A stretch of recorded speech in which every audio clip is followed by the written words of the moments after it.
Welcome to the weekly RFOX AMA everyone. I'm Lenny Clifford here with the RFOX CEO and co-founder Benny Fairbank. It's a huge week for RFOX. How are you, Benny? Yeah, I'm very well, thank you. Yeah, it is a huge week. Looking very forward to it. Sure is. And now this is the start of the mission of the RFOX Vault, and that mission's to be the fully immersive shopping, retail, e-commerce experience in VR while combining its own gaming elements. Let's take a look at what we currently have in terms of an MVP. Let's start with the world that's being created. And can you talk us through the overall environment and what we can now enter and how it was designed? Yeah, sure. It's very much a sandbox type of environment. It's very different to what the end product that you've seen on the latest iterations and the latest art releases look like.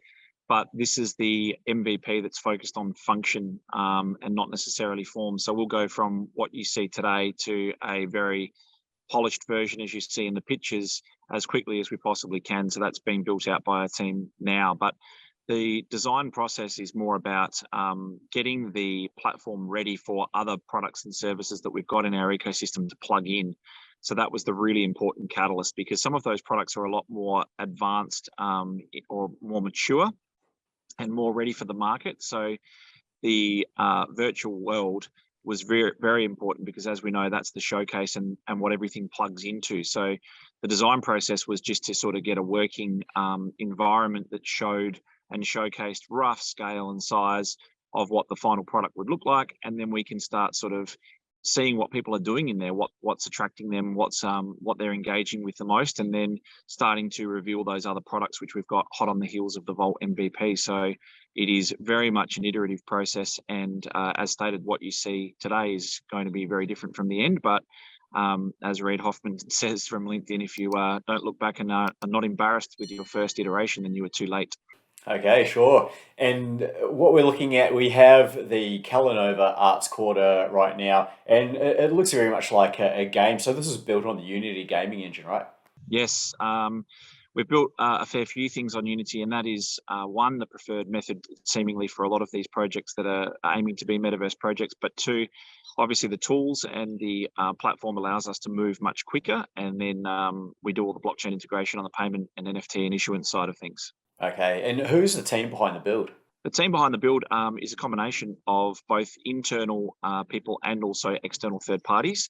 So the majority of the people that we use are based on our internal team. But we have special niche requirements that we outsource. So for example, we outsource some of the design art or some of the elements of the building of the world.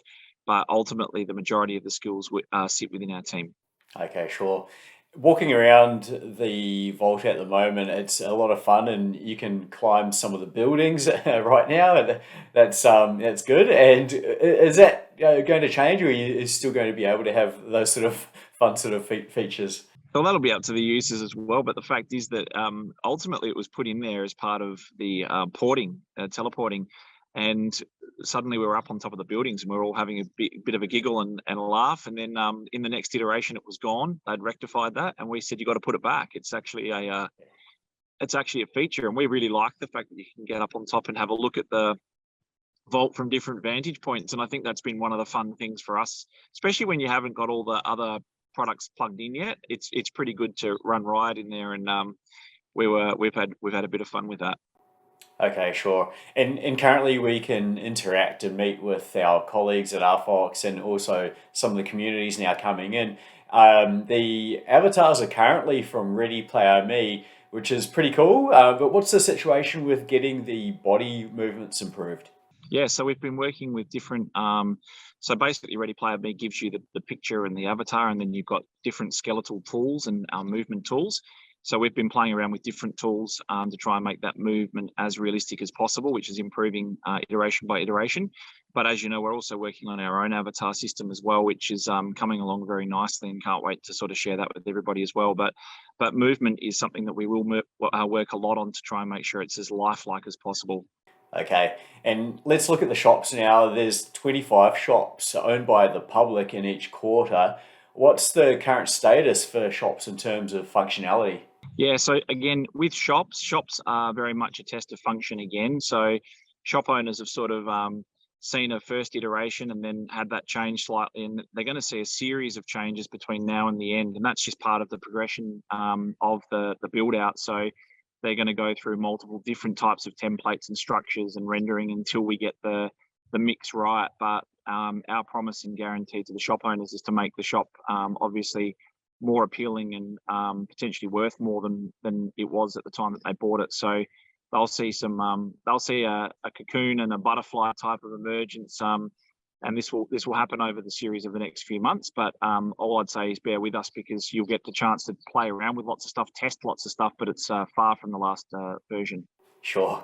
And so expecting that in a few months we'll be able to purchase COGS, NFTs, and NFTs on the Wax chain first, and then would ETH be coming after that? No, you'll be able to purchase that the Wax NFTs in the beginning straight away. Okay. Yep. So ETH is being worked on and implemented now, and then that paves the way to all the EVMs and layer twos as well. So we're already progressing on that, and I mean, to get the ability to be able to purchase in VR is on chain is pretty interesting, and it's been a good challenge for us. So start with Wax and then progress to Ethereum and EVM and layer two. Sure. And I expect you'll be able to sort of reach out and physically, hit the button to make a purchase. Yeah, well, at the moment, I mean, we're using the pointer controls and the click and point, but we'll muck around with all different types of methods, and again, we'll use heat maps and what customers are wanting to use and how they're interacting. So there's a lot of science behind a lot of this. So we need to trial and error, make sure we've got good BI, and we're collecting all the data on what people are doing, how they're doing it, and what's engaging for them. So I think this is the really fun part, is the putting it out there and then saying we don't know exactly which area people will go the most towards, and we've got to be really on it and make sure that we're iterating as a result. Sure.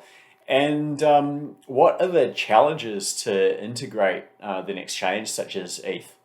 So what happens is you've got to actually then have some sort of, like a MetaMask, for example, ability to do the signatures and the transactions in the actual headset. So that's the part that that I think everybody's working on, but we're getting there very steadily now. So I think the integration is always the hardest part when you're combining technologies, and especially when you're designing technologies that are owned by different companies as well. So there's always, if you're building a game, you might have Unity and you might build with a couple of different tools, but when you start integrating blockchain and you start integrating multiple layers into it, the system and the equation, it becomes a lot more complicated. Okay, and now looking at the two partner shops, there are also three RFOX shops. What do we currently have inside these ones? So those will be used. At the moment, we're just going, as again said, we're going for the function and not necessarily the form. So we're just playing around with the templates and the insides. And to be honest, we haven't really tried to showcase a lot of the RFOX stuff in those shops yet. We'll do that as we start to roll out now, because obviously the MVP on the 27th. But what we'll do is we'll showcase all of the different product lines that we have. So in the first three, we can sort of combine them. And then once the next quarters roll out, we can have an RFOX shop dedicated to each of the products and services that we have on the market. So that's going to be kind of exciting. But we've put ourselves at the back of the queue and tried to make sure that we're beelining for the shop owners and for the creators. Okay. And how about sound effects and audio? When do you expect to add that element? It seems to be a vital element that's not there at the moment.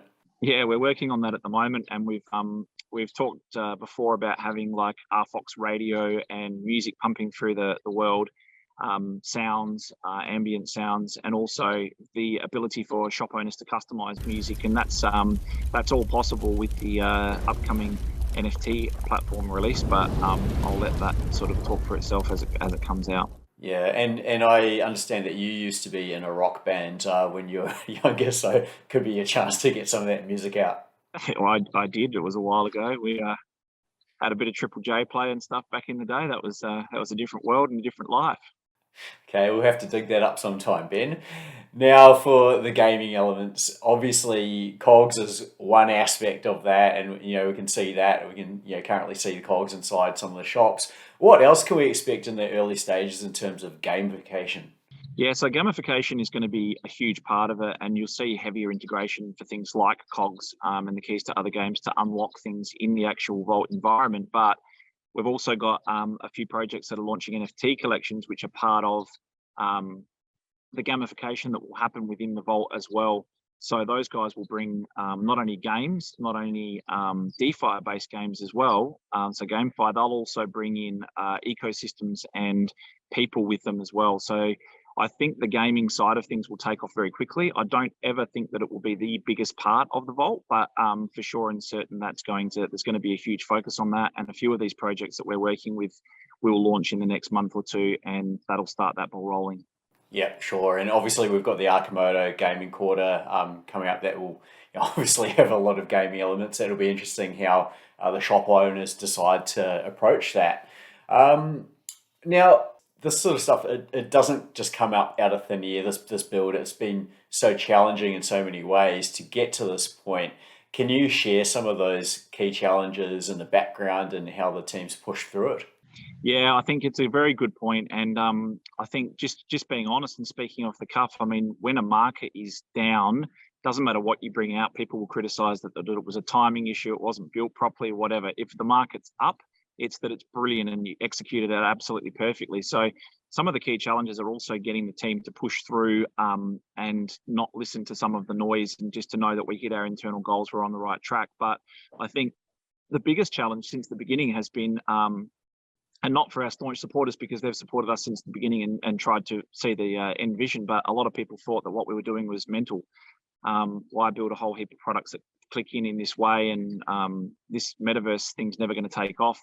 So I think that a lot of the challenges were people sort of not being able to understand the vision. And I think that as we start to roll out this part, which is people are terming as the metaverse part, they're going to also start to see that we're already headed in what we think is coming next. And again, we're going to go through that same process. So the challenge is always sort of making sure that you align what you're doing internally and against your benchmarks and your long-term goals with how the market perceives what you're actually doing, which is based on whatever Bitcoin and the global economy is doing. So the two things are quite often not linked, and it's very difficult to sort of get people to focus through that part. But that's probably the biggest challenge. Okay.